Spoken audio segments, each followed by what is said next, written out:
What's up, guys and gals? Welcome to the first episode of Crowntakers, a series that I am happy to introduce you to, in which we take control of a character. It's a little bit of like a board game. I would compare it to something like Prophecy or Runebound. It's very, very similar in that you take control of a character on a world map and you're attempting to find your father, rescue him, and then take over his throne. So it's a self-interested journey. It's definitely, you're doing it for your own benefit. There's lots of rewards at the end, but you're going to rescue family, and along the way you have like challenges, you have different things you have to do. I've played the game a couple hours at this point. I've got a pretty good feel for how it functions. I'm still a little bit iffy on some of the attacks of opportunity because sometimes they seem to go off and sometimes they don't, but we'll figure that out along the way. Let's go and play some Crowntakers.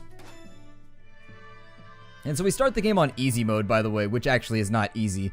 If easy mode right here, it means it's going to be easy to die. Like, you're going to die over and over and over again on easy mode until you get to normal. Like, seriously, it'll probably take you a good 10 hours to get to the point where you're going to beat easy mode. It's bad. And so don't think of this as easy. Think of this as normal, and think of this as like hardcore mode, because easy mode is a challenge in and of itself. Our first run, we're probably not going to make it much further than the first or second map, but we'll get started. Let's go.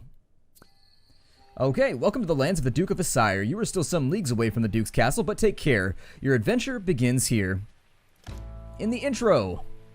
Inside a room. At night, our hero is sleeping peacefully in his bed. Zzz. Zzz. It must be him. Wake up, son. Zzz, huh? Who's there? Don't worry, it's me, your father, King Jandric of Arius. I'm speaking to you in your mind. What? My father? King Jandric? In my mind. Yep, I'm your father, and all of those who share my blood have the ability to talk to one another telepathically. That's it. I'm going crazy. Calm down. I'm using what little remains of my vital strength to do this, so listen very carefully. As you're probably aware, Duke Tomas of Asire has betrayed and deposed me. He is holding me captive in his dungeon as we speak. The dreadful wars between our armies have weakened the Duke's forces, if only for a short time. So, it should be possible for a small group to infiltrate his castle and free me. But, I'm a nobody.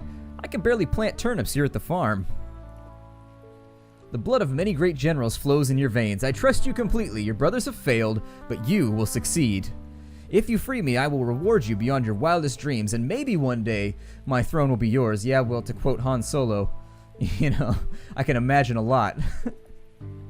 Please hurry before the Duke executes me. Post haste. Chip chip cheerio. That's definitely an addendum to the whole thing. My son, you are my only hope. Alright, so we start out at our house, and this is the world map. We click to walk around, and you walk in between these little points right here. I'm gonna click my house. We need to search our house first. This is your house. You already know you're going to miss it after a few days. Search! Despite the obvious poverty of the place, a few surprises await you. We get apples and cloth, and apparently the game is just going to insult us with our own poverty right before we walk out the door. Let's go over to here, and let's search the cave. You catch the sight of a cave whose entrance is hidden behind branches of the surrounding trees. A deafening racket echoes inside the cave from a group of men who are dancing, laughing, and playing music around a bonfire. They are actually performers in a traveling circus who took shelter for the night. Spending some time with them might lighten your mood. Let's join the party. You are having a great time with the members of the circus troupe. Their performance is truly amazing and awe-inspiring. It was actually a story about really, really cute puppies. It was like awe-inspiring. We got 30 XP, and so if we go to our character sheet right now, you'll see that we've got a pretty sizable chunk of our first level taken care of and out of the way. Now, the difference between easy mode and normal mode is on easy mode, you get to keep all your XP every time you die. And so you'll start off from where you left off, but you'll lose all your friends and all your weapons and all your good stuff. But you'll still have your XP, so you don't lose everything. On normal mode, that goes bye-bye, and you start off at level 1 every single time, and you've got to re-level all of your friends and mercenaries and so forth and so on. It gets a little bit hectic and crazy. We have 4 gold. The stats are pretty simple. You've got your movement, which is how far you can move with an AP. You've got your range, which is how far you can attack, your dodge percentage, your critical percentage, your accuracy, and your strength, which is how much you can deal with your damage. Now, if you upgrade your weapons, it will give you slots that you can put runes in. Same with your armor. You get slots that you can put runes in that will change the way that the game is played. It will change the outlook of the whole thing, so you might get like a strength rune or like an accuracy rune or a dodge rune. And so you see what I mean? You can sort of tailor your experience to play the game the way that you want. I love how this game is animated. In a lot of ways, it reminds me of those old Don Bluth movies that were back in the early 90s. I don't know if Anastasia was a Don Bluth movie, but the animation really reminds me of that. And I really do appreciate the fact that the developers have taken a lot of care to get the game rendered out and animated in a very delightful way. You catch sight of a cave whose entrance is hidden behind branches of surrounding trees. Part of the cave has collapsed. There's almost no space to set up camp inside what remains of the place. Let's search it. We found a Boletus Impolitus, we found a lockpick, and we found a bravery potion. That's going to be a healing mushroom. That's going to help us get into chests later on, and that's going to give us an action point in combat if we use it. Off we go! Let's go off to the... Oh, good, it's raining. Nothing says hooray for journeying like a bunch of rain. I don't want to fight any... Yeah, not going to fight wolves right now. Let's go back. We need to make sure that we have friends before we go through and do that sort of thing. Combat is really, really weighted against you if you're outnumbered in this game. Like, you would prefer to not be outnumbered. It would behoove you. I know that we're not hoofed creatures, but were we, it would behoove us, or at least bless us with hooves, if we had friends. And so in the pale moonlight, you make out a tiny cottage not far from the path. 2 skeletons are lying in the only room of the house you are in. Something must have happened here a long time ago, and no one seems to have worried about it. Well, except for the 2 dead people. I'm sure they worried about it briefly. I mean, oh good, more stuff. Despite the obvious poverty of the place, you get a Amanita phalloides, that's a poisonous mushroom, a bravery potion, which has 1 action point, and a crop of tools. We can actually sell those, and so that's cool. Now we have crop of tools in our inventory. There's a crop of tools in our party. You know, just surrounding ourselves with tools because that's how we do. It may not be a fancy inn, but that small house in front of you will be perfect for taking shelter from the rain. The humble layout of the room betrays the poverty of its occupiers. Doesn't seem to be anything of interest in here. We found a poisonous mushroom, which I'll probably just vendor off later on. I haven't found a real use for it just yet. So we've got wolves guarding the gate out of the zone. The goal is to make it through all of the different steps and to the end of the game, which is actually fairly difficult. I've only made it to like step 4, I think is the farthest I've made it. So there's that. As you scurry along the path in the... I don't scurry. I walk casually. I'd like to think that I walk like Leo. You know what I mean? Like, with confidence, with joy, with maybe a little bit of pep in my step, but I don't scurry. I'm not a rat. Inside the cave is the body of a bear that came here to die recently. Its skin would make some great leather, and its flesh would probably not be tainted yet, sure. Hooray, we got a book! Apparently the bear loved to read, and so we also find some iron so we can upgrade our weapon. Let's go! We're going to go back over here to this side, and unfortunately I think we are going to have to fight some wolves before we have any party members. Now this game is on a time limit. Be aware that every time this goes around and a day passes, the game gets harder, and so you kind of want to move quickly. If you don't, it's probably going to suck for you. Over here on our turn, we got to fight some wolves. I think I'm probably just going to step forward. Oh no, we can't do that. Okay. So what I need to do is we need to close the gap with this wolf rapidly because this thing spawns baby wolves every turn, and so we're going to get overwhelmed. Since there's only us here to fight it, we're going to get overwhelmed very, very quickly. So I'm going to use my action potions right now to try and get a head start. There we go, and so next turn we'll be able to kill it. And so I'm going to leave my facing right there. This is how the combat works. It's hexagonal, I think. Yeah, it's hexagonal. Oh good, it's going to get behind me and it's going to bite me in the ass. Great. And it's also going to get attack of opportunity if I try... Well, either way, it's going to get an attack of opportunity if I try and kill this wolf. This game has a lot of attacks of opportunity. Like, no matter what you do, it seems like you get hit with an attack of opportunity. You will learn to love that over time, I suppose. And by love, I mean it'll make you grimace and make you sad and grind your teeth down. And if you kill an enemy, you get an AP back, so that's the bonus. You kind of want a combo chain in between the enemies so that you're constantly getting AP back. I tend to have a character who's a striker, a character who's a tank, things like that. If you have a character that has a really, really high damage and like ranged, for example, he can just fire arrows at things nonstop and just replenish his own AP, killing over and over and over again if you can get him leveled. And so it's a pretty good idea. Every time you kill a monster, you're going to get a weapon rune or an armor rune. At least in general, that seems to be how it works. Our health is pretty low, but we've got healing items. It'll be okay. I'm going to give myself 7% dodge with this level up instead of 7% critical because I think that the chance of negating all damage and getting a counterattack, if you dodge, you automatically get a counterattack, is way better than just the chance of dealing double damage. And so you negate all of the enemy's damage and you get a free attack if you dodge, so it's a lot better than crit. I'm going to eat some apples to get my health back. There we go. We're back up to 7 out of 7. And let's go. The reason I had to fight this is because the inn and the blacksmith are over here, so we didn't really have much of a choice. Behind the curtain of pouring rain, you make out the outline of a watchtower. Maybe the heavy stone walls of the garrison will provide you with shelter until the rain stops. It seems the tower was the site of a terrible battle between the Duke and the King's armies. No one survived the battle as the bodies are still lying there and have not even been plundered. Bad form. Bad form. If you kill somebody, you gotta plunder them. That's Adventurer 101. We get more tools. We get an extra poisonous mushroom, which is slightly more poisonous than the previous poisonous mushrooms. We've got a speed potion for +2 movement range, and we're going to take it all. We're going to take it all, every little bit. The Old Oak Inn is what I was looking for. At the Old Oak Inn, we're going to get our first free mercenary. And I reset my game right before I did this, but I guess it keeps the mercenaries. Basically, you unlock these by doing quests, and I reset my profile before I started playing, but apparently it leaves these unlocked. So basically how this works, it reset all the mercenaries though. You'll do quests every now and again and allow you to unlock these characters as you meet them. I have unlocked these 4. So I have Darian the Spearman, I've got Halfaris the Archer, I've got Theogal the Paladin, and I've got Melidar the Crossbowman. They've each got their own abilities. Melidar has an aim shot, which means that he can do that once every couple turns, and it makes it so that he can't miss, and he can shoot at anybody in his field of vision. So no matter what, he can hit them as long as you have line of sight. Theogal is a tank. He can use guard mode, which gives him a bonus armor point, which negates the first hit that you take. Armor points in this game are really, really good. Even though the armor point will say 1, it absorbs the first attack no matter how much damage it deals. And then he's got Taunt, which allows me to force enemies to attack him. Halfaris is an archer. He has 2 different targets in Overwatch mode, and so he can fire twice instead of once when he's overwatching. And he's got Watchtower as an ability, which raises his position on the map by 1 vertical, which then allows him to fire 1 square or 1 hex further out. It can be useful. It's situationally useful. This guy, Darian, is the stuff right here. Darian is my dude. And so Darian attacks through enemies. And so if you've got enemies lined up, he attacks both them and the hex behind them, which is a really, really cool ability. It's good. And then he's also got Bull Strike, which allows him to basically knock an enemy back. It's a simultaneous headbutt stab. It's a move that took him a long time to practice. I think he learned it from, I don't know, like Jackie Chan or something. I'm not really sure. He brags about it all the time. It's the reason why his hat is cocked all the time. He can't get it to sit on straight anymore because he headbutted too hard one time, and now it just sits at an angle. So I'm going to take Darian because he's my favorite.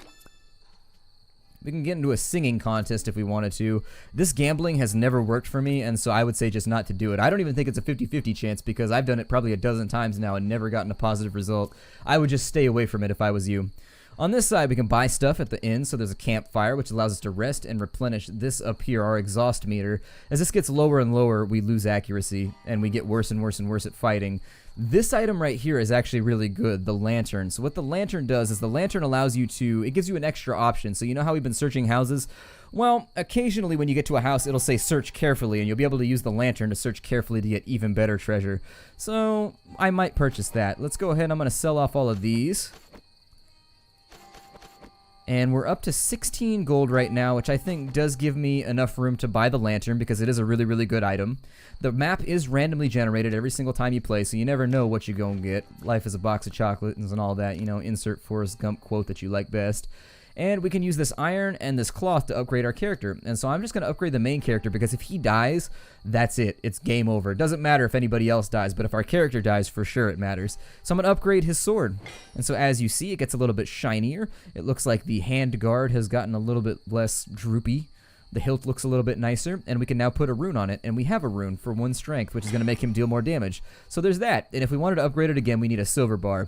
We can also upgrade his armor, which we're going to do, and that'll allow us to use an armor rune. Unfortunately, we don't have one right now, so once we get one, we'll get to use it, but at the moment, not something that is forthcoming. I could go to the blacksmith and buy the materials I need in order to upgrade further. There's a defense rune right there for +1 armor. That's a really, really good rune, and we do have a lot of money. However, it's expensive to hire mercenaries, and mercenaries, as far as I can tell in playing the game for the last couple hours, are pretty much your ultimate lifeline. Like, the more mercenaries you have, the better your chances of survival are. And so I'm going to sit on top of my money right now. You can only hire 1 mercenary per inn, so we need to find another inn so that we can hire another mercenary, and then we'll be in better shape. Let's go back, and we're going to fight with these wolves here.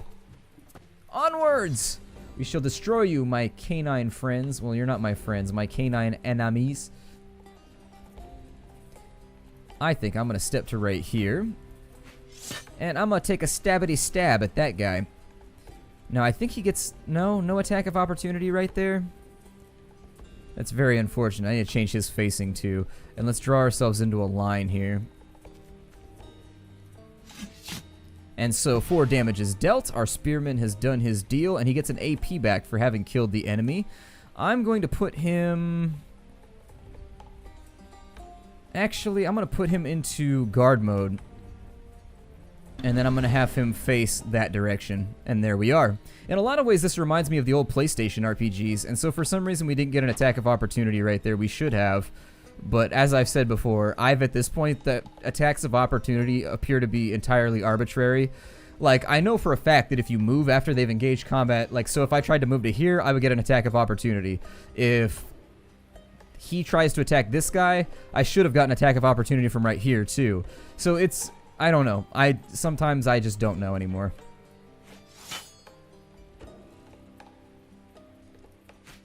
And so there it is. Another wolf down. The attack of opportunity, you try to set up, because attack of opportunities work differently in different games. I don't know. Maybe I'm trying to do it too D&D-esque, but I thought that it was if you move through anything around them with their facing, you still took an attack of opportunity. It's one of those things I keep meaning to look up.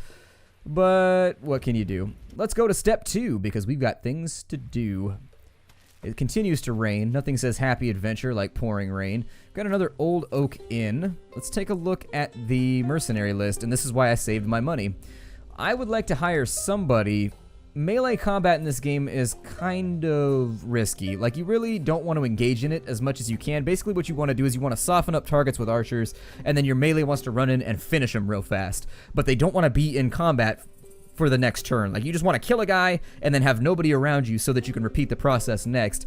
And so I think I'm going to go with a ranged character here, and I like Halfaris. Halfaris is pretty good. Meladar is pretty good too. The game has this weird tendency to start enemies, though, 1 square from your archers, which nullifies their ability to fire. So, and that's at the outset of combat. You have nothing to say about it. You just start in combat and the enemy will be right on top of your archer and all your melee guys will be like across the map. Why that happens, I'm not really sure. It is a frustration for me that frequently crops up. You'll probably hear me bitch about it in the future. I'll probably, let's go with Meladar. I think his critical's a little higher, but he has no dodge chance. But his ability, I think, is a bit better. And so we can arm wrestle. Not going to do that right now. Arm wrestling, not going to work out for me. Do I have anything for the blacksmith, though? Hold on, let me have a look here. I have a weapon rune right there. No, we haven't picked up anything. I'm going to hold on to every other piece of equipment that I have for right now. Let's go have a look at this monolith and see what it does for us. As you get closer to the monolith, you notice something peculiar. The wind seems to have calmed, birds have fallen silent, and even time seems to be under the influence of the marble stone. As you take a few steps towards the monolith, a red glow appears around the hero, and he loses 2 HP. Yay! I love non-savable damage. Non-savable damage is so fun. Let's go back up to the top here. Definitely board game mechanics. A day has passed and the enemies have gotten more snarky and definitely more dangerous. We're going to search this cave. We've got some iron and some tools, so that's good because I'm going to go back now to the blacksmith and I'm going to make use of these items to increase our survival chances because we have a boss fight coming up. I think for the iron, I'm going to upgrade his crossbow. It's the better choice. What is this right here? +1 strength, yeah. You want your ranged characters to hit really, really, really hard because they're easily nullified. If somebody gets within 1 square of them, they get damaged every time they fire their bow. And so you want them to hit really, really hard up until that happens. Just, you know, in case. Alright, we can't really afford much else. So I think what we'll do for now is let's go fight some of the smaller battles. Leveling up is going to be really important for us in this game. And so as we go through, we definitely want to fight all these mini battles because we get to keep our XP. So you see right there, it started with our archer right next to an enemy. It happens all the time, and I don't know why it does that, but it definitely... I guess it changes the course of the way you have to play your next combat, and I shouldn't grouse about it quite so much, but for whatever reason, it bothers me. Okay, so there's our 2 shots. Unfortunately, he wasn't able to do much damage, which means that I'm going to come in with this character and... hopefully, do we have any AP potions? We have nothing right now. Alright, we'll lock it in. This is an enemy spawner. That's all that it is. I've never seen this enemy right here attack. It just spawns more baby wolves. So an attack of opportunity right here from this guy, but he dodged, which is unfortunate. But there's a miss right there, so that's fine. That all works out the way that I'd planned. And what we need to do is we need to attack from the bottom to the top right here. And so if he attacked, there would be an attack of opportunity from that one, I think. Let's move in behind it and we'll do a backstab. And so that's killed it off. I'm going to go to my archer now. Let's see if we can square away that. And there it is, nice and squared. I mean, I realize we're on a hex right now, but it's squared away. They're both going to level up, which is fantastic because they keep their levels too into our concurrent playthroughs, which means when you recruit them at a rock bottom cost of free at the first inn, you can actually get like a level 6 or level 7 character right in the beginning of the game, which will help you breeze through the first map fairly easily as long as you behave tactically. I mean, it's still possible to lose pretty badly, but reduces incoming damage by 1. That's pretty good. That's nice.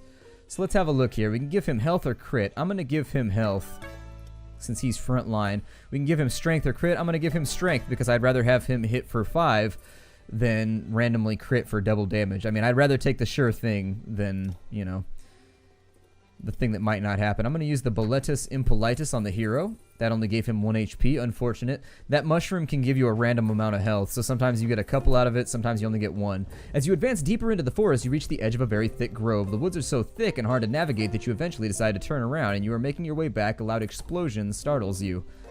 Do we run away or do we wait? Let's run away. You run as fast as the thick vegetation allows. The last dash sees you out of the woods, but you have suffered a number of small wounds rushing out as you did. Damn it! Alright, so more unavoidable damage, and it's to everybody in the party this time, which is just like, damn. So that's adventure over, basically. I mean, I can tell you we're not going to make it much further right now. Knowing from the game what I know, we can take a bath right now and has hot springs. Let's do it. The group gains 2 HP, so there you go, unavoidable healing. I guess that makes up for it. RNGesus decide to throw us a bone for a little bit. Thanks to your torch's flickering glow, you find the entrance of a cave. It is wide enough to let your group walk inside. You explore the tunnel and discover a white door without a handle. The number 897576 is painted on it. I don't know, force it. No matter how hard you hit it, you simply cannot open the door, even if it's only made of wood. I've never seen some of these events before. The game does have a pretty large mishmash of events that you can find along the way, and so even after you played for several hours, you'll still be seeing new stuff pop in every now and again that you're just like, what is this? What is this? I guess I'll try. See, right there, my crossbowman starts out surrounded. Like, I have no idea why they do that, but it's incredibly irritating. Especially since that basically means there's no way he's not going to take damage. I wish they started you out on opposite sides of the field. Like, as it stands right now, it's just... And unfortunately, we didn't make the damage roll that we needed, so he's now going to take damage, and there's just nothing you can do about it, which is sort of the irritating part in all this. He's going to get 2 attacks of opportunity if he tries to move away.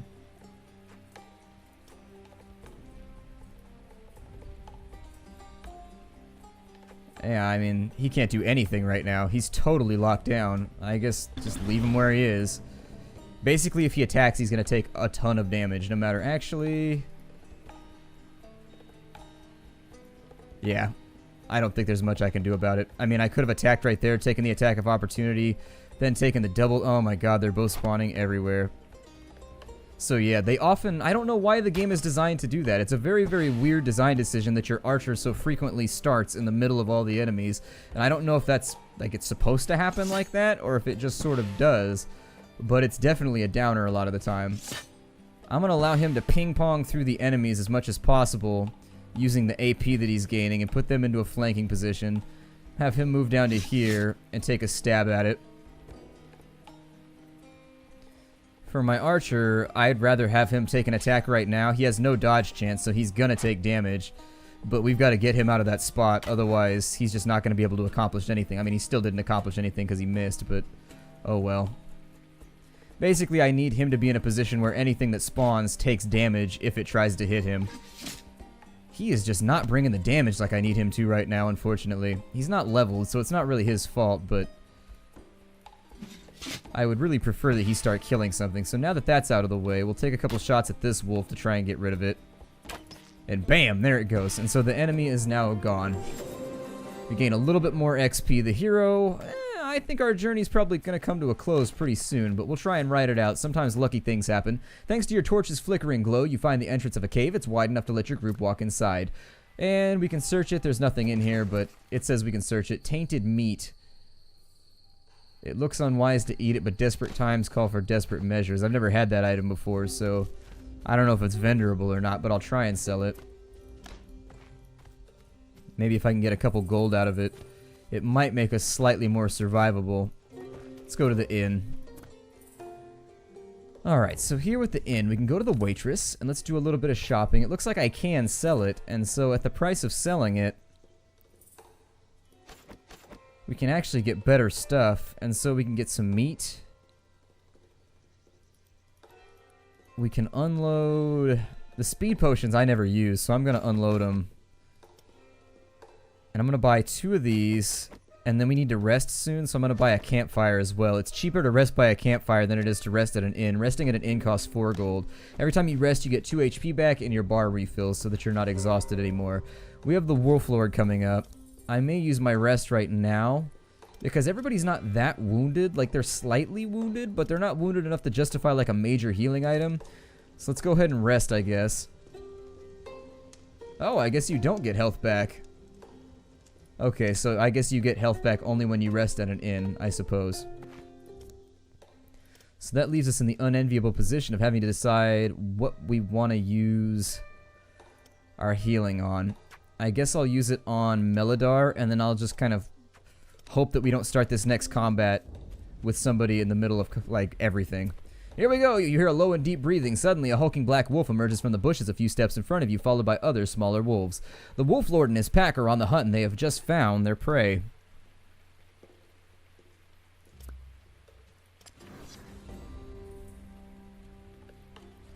Well, on the plus side, it looks like we've started in a decent position. Let's go ahead and I'm going to put everybody into guard mode, and we're just going to wait, and then we'll adapt to the situation as it becomes forthcoming, you know what I mean? As it becomes part of our business here. There we go, there's the Wolf Lord. And so you only get the 1 Overwatch shot, unfortunately. And he didn't get an Overwatch? I still don't get why he did not get an attack of opportunity when it moved right through one of the hexes that had a red arrow. Like, I just don't get it. And now we're in a really, really bad position.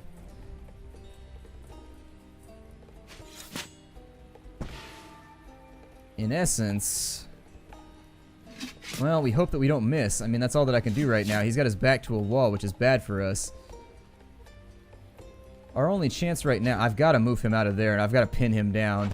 Otherwise, our crossbowman is utterly useless for the remainder of combat. And so what I'm going to try and do is bring him up and in here.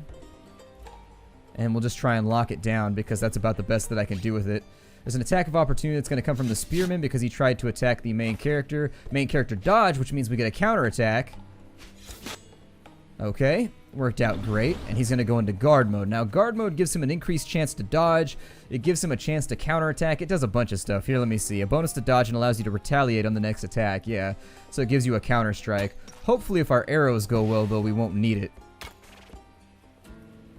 He's still got a couple shots because he finished off an enemy. Because of his line of sight bonus, what we want to do is we want to bring this guy down here now, and we'll use his last AP to fire right there.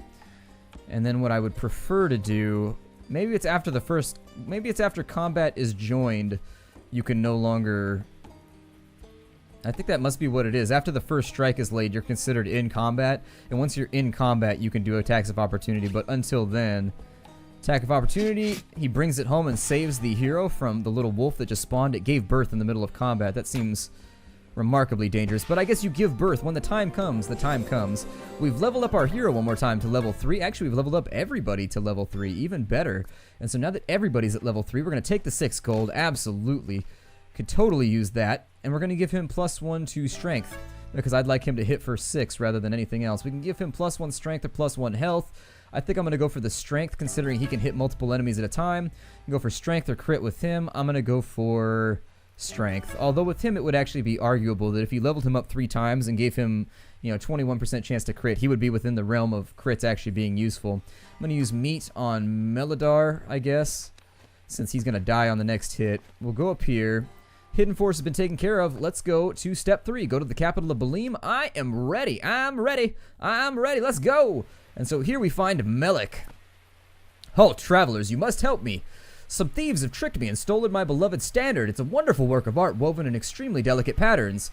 Well, he's got a big nose. I've got a big nose. I think we'll hang out together. I feel like we would get along. We would smell things together. We would share an awesome sense of smell with one another. There is no time to lose. It is a matter of life and death. Actually, It's a standard, man. A standard is not a living thing, so I don't think it's a matter of life and death. In the pale moonlight, you make out a tiny cottage not far from the path. See here, we can examine it. And in examining it, we find a chest. Pick the lock, and we get ourselves another lantern. Alright, well, it's worth gold. We can sell it. There's thieves over here, which is all bad. The thing about thieves is that they go invisible, and it's brutal. So I think what I'm going to do is I'm going to break off the episode right here. My name is Splattercat. Thank you for joining me in the Nerdcast for the next episode of Crowntakers, or the first episode of Crowntakers. I say that because I started to record a series, but it was just kind of iffy, and I didn't like the gameplay. I didn't like my end of the gameplay. I felt like I played really badly, and so I decided to redo the whole thing. I'll see y'all later. Take care, everybody, and hi-do.